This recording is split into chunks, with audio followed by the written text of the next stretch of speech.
Hello friends, welcome to my channel learn try and repeat. आज का जो ये क्वेश्चन है ये कॉन्ट्रैक्ट कॉस्टिंग का क्वेश्चन है। इसमें हमने कॉन्ट्रैक्ट अकाउंट बनाना है। इसमें क्वेश्चन में हमें उसने कहा है एक कॉन्ट्रैक्टर है, उसका अकाउंट बनाओ, prepare his account for the year ending 31 December each year. हर साल जो अकाउंट्स की एंडिंग है वो 31 दिसंबर को होगी। ही कमेंस द कॉन्ट्रैक्ट, उसने अपना कॉन्ट्रैक्ट 1 अप्रैल को स्टार्ट किया था। The following information related to the account to the contract of contract as on 31 December. फिर उसने कहा, हमें साथ में कहा है मटेरियल इशू दिया हुआ है, हमें लेबर चार्जेस दिए हुए हैं, सैलरी टू फोरमैन दी है, और उसने कहा है एक मशीन थी जिसकी वैल्यू थी 2,60,000। वो साइट पे रही है, जहां काम हुआ उस साइट पे वो रही है 146 डेज के लिए, और साथ में उसकी वर्किंग लाइफ दी हुई है 7 ईयर्स की, और उसकी स्क्रैप वैल्यू दी हुई है 15,000। उसके बाद उसने कहा एक सुपरवाइजर था जिसको 8,000 पर मंथ मिलेगा, और उसने सिर्फ अपना हाफ टाइम ही डिवोट किया है, मतलब दिया है कॉन्ट्रैक्ट में। फिर उसके बाद उसने एडमिनिस्ट्रेशन और अदर एक्सपेंसेस बताए हैं 1,36,500 के। मटीरियल इन हैंड गिवन है आपको 35,400 का ऑन 31 दिसंबर। फिर उसने कहा था कॉन्ट्रैक्ट प्राइस 20 लाख है, और on 31 December 2/3 of the contract was completed, but the architect issued certificate covering 50% of the contract price, and the contractor had been paid rupees 7,50,000 on account. Prepare the contract account and show how much profit and loss should be included in the financial account to 31 दिसंबर। तो आओ इसका पहले format बनाते हैं। ये इसका format है। ऊपर लिखेंगे contract account particular amount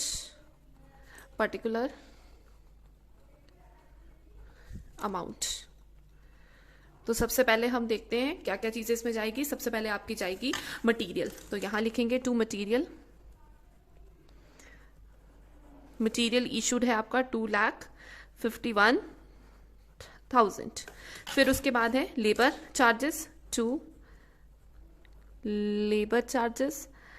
charges आपकी गिवन है 5,65,000। फिर उसके बाद कहा है सैलरी टू फोरमैन है,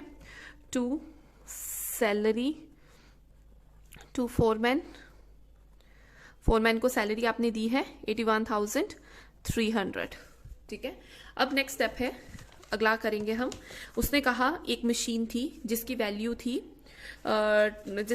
है कॉस्टिंग है 2,60,000। वो साइट पे रही है 146 डेज के लिए, और उसने कहा उसकी वर्किंग लाइफ 7 ईयर्स है, और उसकी स्क्रैप वैल्यू दी हुई है। तो इसको ट्रीटमेंट कैसे करेंगे, यहाँ मैं अपने वर्किंग नोट्स शुरू कर रही हूँ। तो पहले का ट्रीटमेंट कर रही हूँ अपने प्लांट का, अपनी मशीनरी का। तो मशीन का ट्रीटमेंट कैसे होगा, तो मशीन का ट्रीटमेंट आपकी वैल्यू है 2,60,000। 2,60,000 में से सबसे पहले आप क्या करोगे, अपनी स्क्रैप वैल्यू को माइनस कर दोगे। तो 15,000 मैं यहां से माइनस करूंगी, तो मेरे पास रिमेनिंग आ जाएगा 2,45,000। ठीक है। अब मैं क्या करूंगी, अपना जो 2,45,000 है उसको डिवाइडेड बाय 7 करूंगी। तो मैं डिवाइडेड बाय 7 करूंगी, इसको 7 से डिवाइड किया तो मेरे पास आता है 35,000 आ गया। अब ये जो 35,000 है ये 1 साल की है, बट हमारे पास मशीनरी कितनी देर के लिए ले रही है, 146 डेज के लिए। तो क्या करूंगी, इस 35 पे मैं 146, और पूरे साल में होते हैं 365 डेज, उससे डिवाइड कर दूंगी। तो इंटू 146 डिवाइडेड बाय 365, तो आपके पास आता है 14,000। So this 14,000 is your depreciation. ये आपकी क्या है, डेप्रिसिएशन है। अब उसे ये तो कहा नहीं था कि प्लांट कब था, कहा था, तो प्लांट हमने इसलिए इस साइड पे नहीं लिखा है। जो मशीनरी है वो हम इस साइड पे नहीं लिख रहे हैं, डेबिट साइड पे नहीं डाल रहे, हमें सीधा डेप्रिसिएशन डालनी है। तो हम क्या करेंगे, इसमें डेप्रिसिएशन डालेंगे। तो डेप्रिसिएशन टोटल तुम्हारी लगेगी कितनी, 14,000। तो अब हम क्या करेंगे, यहाँ पे सीधा टू मशीनरी डेप्रिसिएशन, तो ये मशीनरी की डेप्रिसिएशन 14,000 हम यहाँ लगा देंगे, ठीक है। और क्या चीज़ें हमें गिवन है, तो ये डेप्रिसिएशन का यहाँ तक का ट्रीटमेंट हो गया। फिर उसने कहा एक सुपरवाइजर था जो कि तुमसे 8,000 पर मंथ का लेता है और उसने 1.5 टाइम ही डिवोट किया है, तो उसका कैसे निकालेंगे। अब हम निकालेंगे टू सुपरवाइजर्स सैलरी। तो सुपरवाइजर की सैलरी कैसे है, हमने कहा 8,000 एक महीने की है और तुम्हारा कॉन्ट्रैक्ट शुरू हुआ था 1 अप्रैल से और एंड हुआ दिसंबर पे, तो अप्रैल से लेकर दिसंबर तक आपके 9 मंथ्स हो गए, तो इंटू 9 और उसने हाफ टाइम डिवोट किया है इसलिए divided by into 1 divided by 2 किया हमने, हाफ के साथ कर दिया। तो इसको सॉल्व करके आपके पास आता है 8,000 into 9 divided by 2, you will get 36,000। तो ये 36,000 यहाँ आ जाएगा, ठीक है। 36,000 हो गया। और उसने उसके बाद क्या गिवन है आपको, उसके बाद उसने कहा other expenses and administration charges दिए हुए हैं, तो यहाँ लिख रही हूँ टू अदर एक्सपेंसेस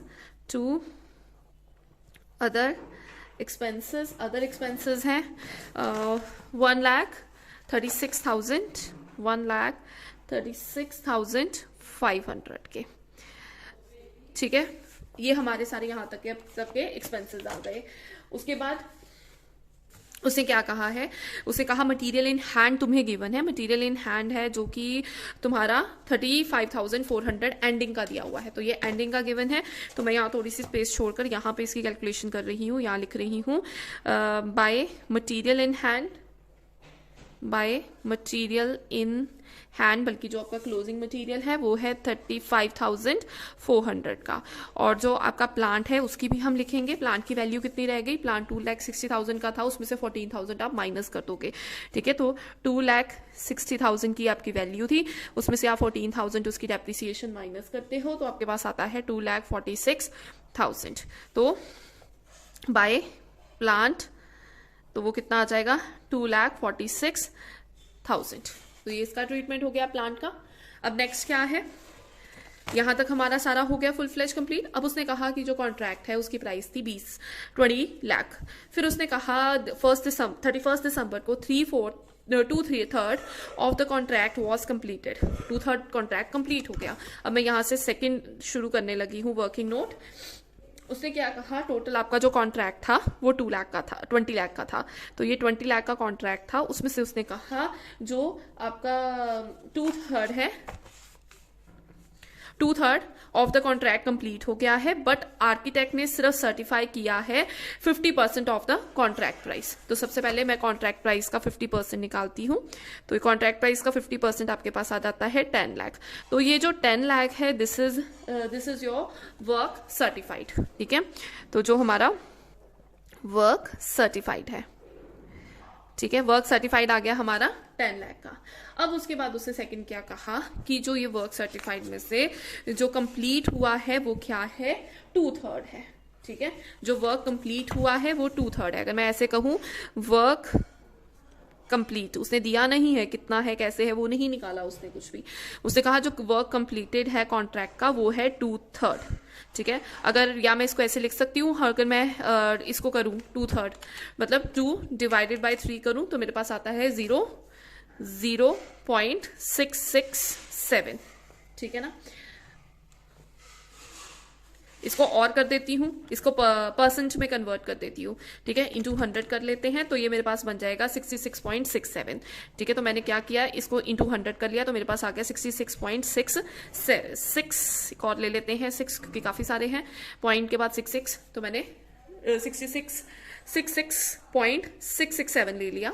अब उसके बाद ये तो तुम्हारा वर्क कंप्लीटेड था, ठीक है। उसमें से वर्क सर्टिफाइड कितना था, अगर वर्क सर्टिफाइड है 50%, वर्क सर्टिफाइड इक्वल टू 50%, ठीक है, क्योंकि ये परसेंट में है तो मैंने इसीलिए इसको परसेंट में कन्वर्ट करा। और अगर मैं इसको परसेंट है, ये 50% है और ये भी परसेंटेज में फिगर आ गई तुम्हारी, तो वर्क अनसर्टिफाइड कितना हुआ, 66% में से 50 हो गया है, वर्क सर्टिफाइड है, तो अनसर्टिफाइड कितना हो जाएगा जब आप इन दोनों को माइनस कर दोगे, तो 16.67 कुछ करके आपके पास आ जाएगा परसेंट वर्क अनसर्टिफाइड,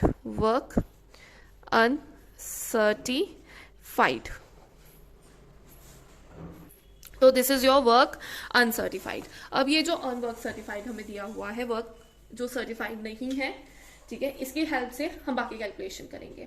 तो पहले तो हमें यहाँ पे हमें और क्या चाहिए, हमारा क्या मिसिंग है, वर्क इन प्रोग्रेस। तो यहाँ पे हमने लिखना है बाय वर्क इन प्रोग्रेस। तो इसमें दो चीजें आती हैं, वो क्या क्या है वर्क इन प्रोग्रेस में आती हैं। सबसे पहले हम वर्क सर्टिफाइड लिखते हैं और वर्क अनसर्टिफाइड लिखते हैं। तो वर्क सर्टिफाइड पहले निकालते हैं, ठीक है। वर्क सर्टिफाइड तुम्हारे पास है, ठीक है ना, वर्क सर्टिफाइड तुम यहां निकाल चुके हो 10 लाख। तो मैं यहां सीधा लिख देती हूं वर्क सर्टिफाइड 10 लाख, ठीक है। अब वर्क अनसर्टिफाइड निकालना है। तो वर्क अनसर्टिफाइड कैसे निकालेंगे, वर्क अनसर्टिफाइड। अब हम वर्क अनसर्टिफाइड निकालने के लिए सबसे पहले निकालेंगे कि कितना हमारा अभी तक की कॉस्ट है। तो अभी तक की कॉस्ट को निकालने के लिए हमें क्या करना है, हमने उसमें से ये जो सारी वैल्यूज हैं, मटेरियल, लेबर, सैलरी, ये प्लस ये जो मशीनरी की है, ये हमारा सुपरवाइजर, मतलब डेबिट साइड सारी टोटल करके उसमें से हमने माइनस कर देनी है अपनी 35,400 है। यहाँ पे हम प्लांट एंडिंग का नहीं डालेंगे, क्योंकि उधर उन्होंने क्वेश्चन में ये मेंशन नहीं किया कि एंड तक आपके पास था या नहीं, उन्होंने कोई डेट मेंशन नहीं की है। उन्होंने सिर्फ इतना ही कहा है कि जो प्लांट है वो 146 डेज के लिए आपके पास रहा है। तो हमें पता नहीं है एंडिंग में है या नहीं, तो हमने सिर्फ और सिर्फ उसकी डेप्रिसिएशन डालनी है, यहाँ पे प्लांट का अमाउंट नहीं डलेगा, ठीक है। अब हमारे जो डेबिट साइड है, हमने डेबिट साइड का टोटल लेंगे। हमारी डेबिट साइड का टोटल आता है हमारे पास, अभी के लिए लिख रही हूँ, यहाँ साइड पे लिख रही हूँ, डेबिट साइड का टोटल है 108,440। So it is 10,84,400। तो ये हमारा डेबिट साइड का टोटल आ रहा है। इसमें से हमने सिर्फ क्रेडिट साइड का ये मटेरियल को माइनस कर देना है। तो ये मटेरियल है 35,400 का, तो इसमें से माइनस करने लगी हूँ, minus 35,400 and you will get your 10,49,000। तो ये आपका रिमेनिंग अमाउंट है, ठीक है। तो ये तुम्हारी क्या है, ये तुम्हारी कॉस्ट है अब तक की, कॉस्ट टिल डेट। ये हमें चाहिए वर्क सर्टिफाइड निकालने के लिए, वर्क अनसर्टिफाइड निकालने के लिए। तो इसकी हेल्प के साथ हम वर्क अनसर्टिफाइड निकालेंगे।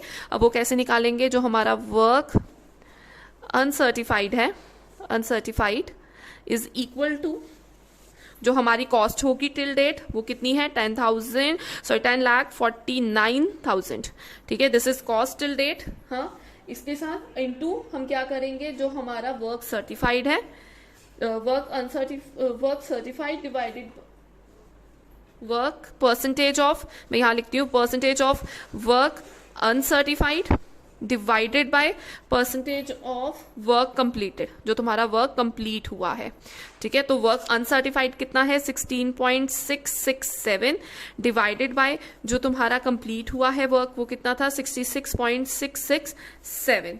तो इसको ट्रीट कर दोगे आप, तो आपके पास आ जाता है ये, जब आप इसको करोगे इंटू 16.667 डिवाइडेड बाय 66.667, तो यू विल गेट 262253.9। तो आपकी वैल्यू आ रही है 2,62,253.9। तो इसको राउंड ऑफ करके हमने ले लेनी है 2,62,250। सो ये हमारी वैल्यू हो जाएगी वर्क अनसर्टिफाइड की। तो ये हम यहाँ पे लगा देंगे वर्क अनसर्टिफाइड के आगे, तो वो हमारा आ जाएगा 2,62,250। तो यहाँ तक ये कंप्लीट हो गया। उसके बाद हम क्या करेंगे, अपनी डेबिट साइड और क्रेडिट साइड का टोटल करेंगे। हमारी क्रेडिट साइड का टोटल बड़ा आएगा, जो क्या आ रहा है 2,62,250 प्लस 35,400 और प्लस 10 लाख जो पहला वाला था। तो ये आ रहा है 129,765.0, ठीक है। तो ये हमारी वैल्यू आ रही है क्रेडिट साइड की। अब इसमें से हम डेबिट साइड की वैल्यूज को माइनस कर देंगे, जो कि आपकी थी 10,84,400। तो ये हमारे पास आएगा प्रॉफिट आपका, टू नोशनल 213,250, 2,13,250।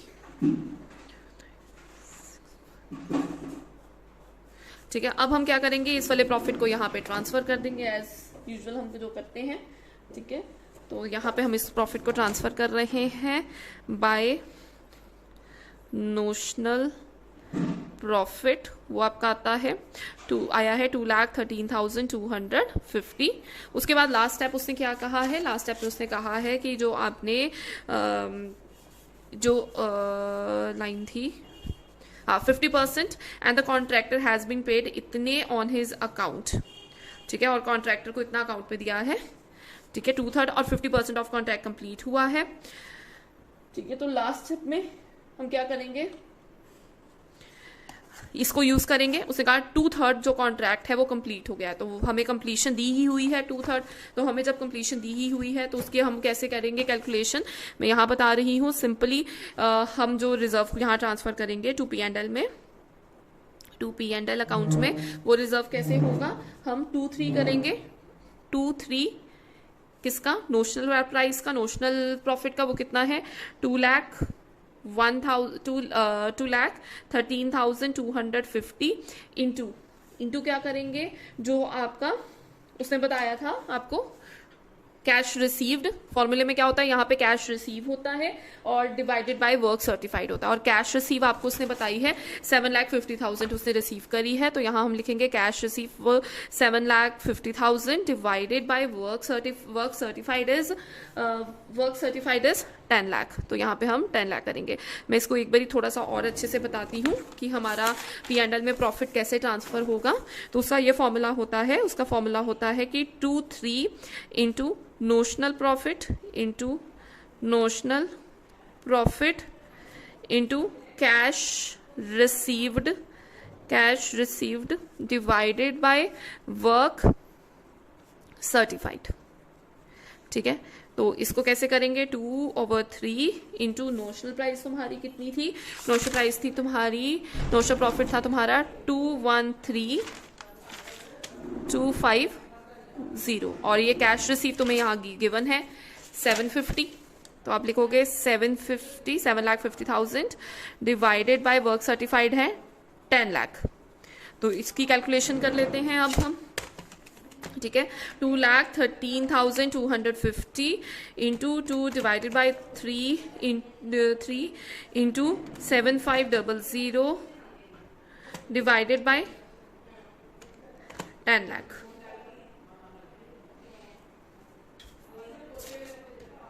तो ये ऑलमोस्ट हमारा ये अमाउंट आ रहा है 106624.9। तो इसको राउंड ऑफ करके ले लेते हैं, 106625 ले रही हूं मैं। सो ये आपका आ जाता है 1,06,625। तो मैं यहाँ लिखूंगी 1,06,625 और इसमें से लास्ट में इसको माइनस कर देंगे टू प्रॉफिट रिजर्व।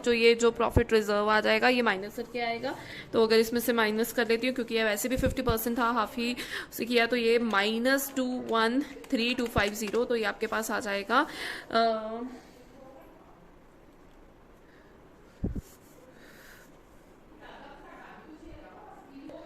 तो ये आता है हाफ ही 106625। तो ये आपका यहाँ पे इसकी एंडिंग हो जाएगी।